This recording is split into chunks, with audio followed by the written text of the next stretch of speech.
Morning, everybody. My name's Connor Phelan. I am honored to be introducing Turner Fairs this morning. I remember back in sixth grade, I was in the band class, and he walked in, and he started doodling around on Miss Nini's piano and marimba. He was in ninth grade at the time, and ever since then, I've had a connection with him through music. As you'll see today in his speech about jazz, his affinity for music and his pure passion is just beyond. It's amazing. So, without further ado, I'd like to welcome Turner Fairs to the stage.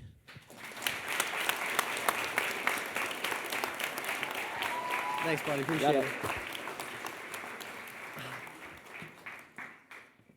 Good morning, everyone. I'm here today to talk to you guys about jazz, or as a lot of people know it, elevator music.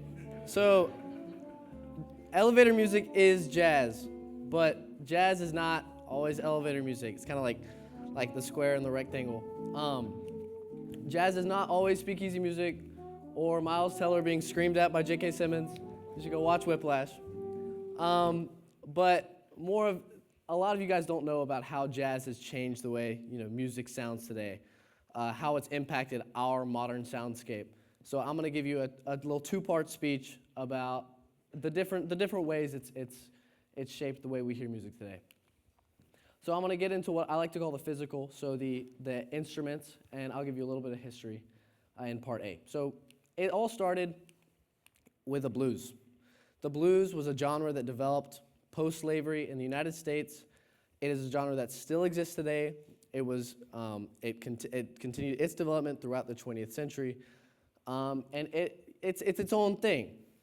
But the blues as a genre came to New Orleans, a very diverse city in the early 20th century, filled with tons of people from the Caribbean, from France, from Latin America, from Africa, and this mix of musics and cultures helped create jazz. Jazz obviously still exists today. It continues to develop, it continues to grow, and it's almost making a comeback with the amount of jazz that you'll hear in hip hop. So jazz gave us lots of great things, like instruments. It didn't give us the guitar, but it gave us the electric guitar. And it started with this man, Charlie Christian. He picked up a Gibson electrical Spanish 150, and he heard the way that it sounded, the way this new invention, the way that it sounded warm and fuzzy, because of this thing called an electromagnetic pickup. It took away the twanginess of the steel strings at the time, and he heard the sound and thought that it would be perfect to fit in a jazz band for this kind of smooth vibe that the electric guitar gave. And so many people heard this, and they were so inspired by his playing and by the way it fit in jazz, which was it was the main form of music during the late 30s and the early 40s. And so people like Leo Fender, who created the Fender guitars, knew Charlie Christian, and he decided to make his own innovations in the guitar world. And that helped give us rock music. The guitar is so important. It's one of the first things that I think of when I think of rock music. And you wouldn't have Eddie Van Halen and his improvising skills without jazz and without the innovations come through that music. The same thing with soul and funk. There's B.B. King right there. You wouldn't have Stevie Wonder's I Wish or a lot of his songs without the electric guitar. They shape the way that you hear so many songs. And it's thanks to jazz. Same thing with pop. Prince, Michael Jackson used this guy for Thriller. And it's just really important. You'll still hear electric guitars today. So yeah, just think about that next time you hear an electric guitar. Think about how jazz gave us this instrument. So the next thing I'd like to talk about is, for me, it's pretty important, even though I can't play it. So, what do these 5 things have in common? Persia, Switzerland, China, UK, and New Orleans. Nothing. But they all gave us drums, which come together to make the drum set. The drum set, to me, is the most important instrument, most important invention in instrument almost ever. It changed fundamentally how we use percussion. Percussion before the drum set was always played by multiple people, so it put a lock on expression because it's hard really to express your feelings with a multiple group of people playing a drum line. Things have to be arranged before, so you have to follow a pattern. But now that one person can play all these different elements, it added a whole new level of feel and the ability to change things on the spot, from one mind in one direction. So yeah, now it's the battery of the band, and it's everywhere. Even like when you think of the furthest thing from these acoustic instruments, I think of like EDM, which still uses the drum set layout. It still uses the same format of kick, snare, toms to create that music. And it's thanks to jazz. This all developed in New Orleans in the 1920s because of all the cultures that were there and the different styles of music that came together. So, yeah, that's the physical. That's, go listen to some music and think about the drum set and the guitar, and think about jazz. But all these things are also important, but they're not as important as before. Stevie Wonder, Duke Ellington. But what we need to get into now is the way that it sounds. So, jazz impacted our musical world in two big ways as far as sound goes, which is through rhythm and through harmony. So, harmony, by definition, is like the sound of more than one note together. And on the Western scale, let me switch to my.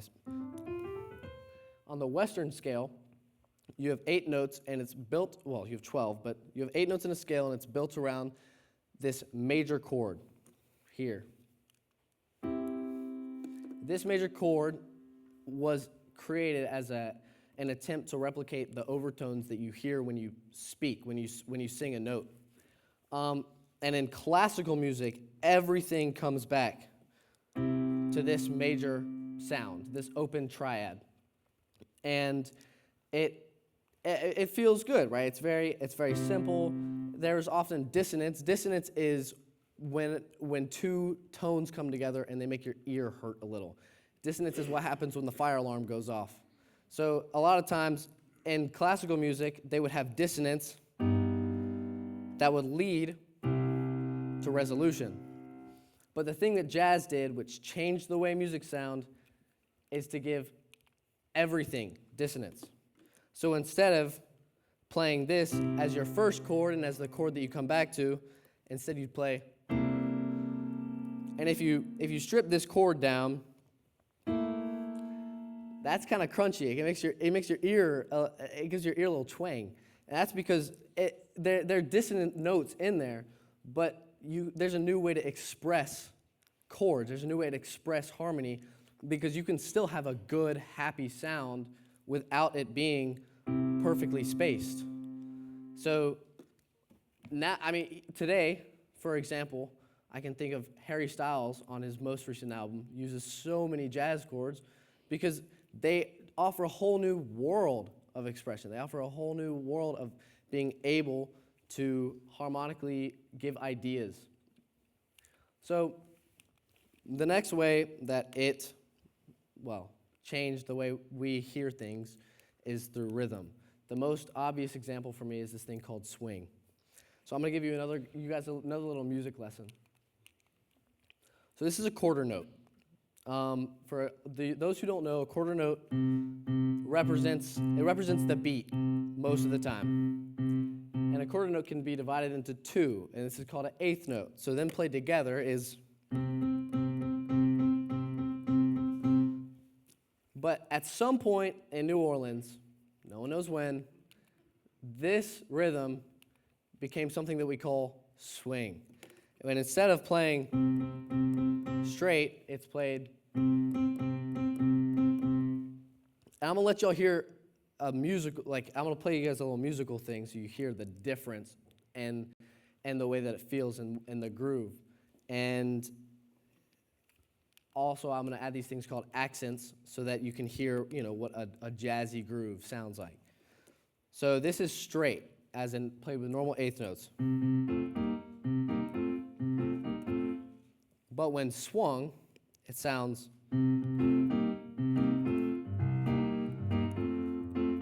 right? Completely different. And that came to change the way we hear music. Aretha Franklin is a blues artist, but her most famous song, Respect, is swung. So thanks to jazz, thanks to New Orleans, we have a new way to express music rhythmically with different forms of syncopation. So we're gonna play a little game here. We're gonna write a song together with 4 chords on this 8-note scale. I am choosing 2 of the chords, which is 1 and 5, and I'm gonna let you guys choose the other 2. You guys have an option 2 through 7 to choose, and you can't choose 5. So anybody want to raise their hands and give me a chord? You. 6? Who else? You. Yeah. 7? All right. All right. So, all right. All right, here's 1. This is classical harmony. Here's 1. Here's 6. Here's 7. Here's 5. And here's 1. All right? So I'll play you guys the jazz version, my jazz versions of these chords. So we got 1.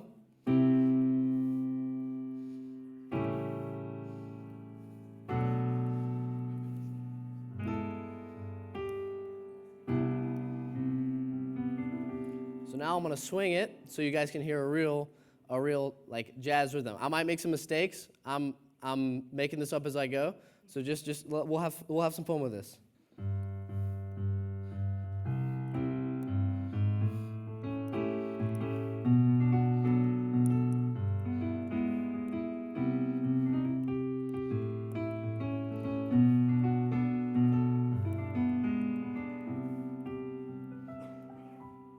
There you go. Give yourselves a round of applause. You wrote that, guys. You wrote that.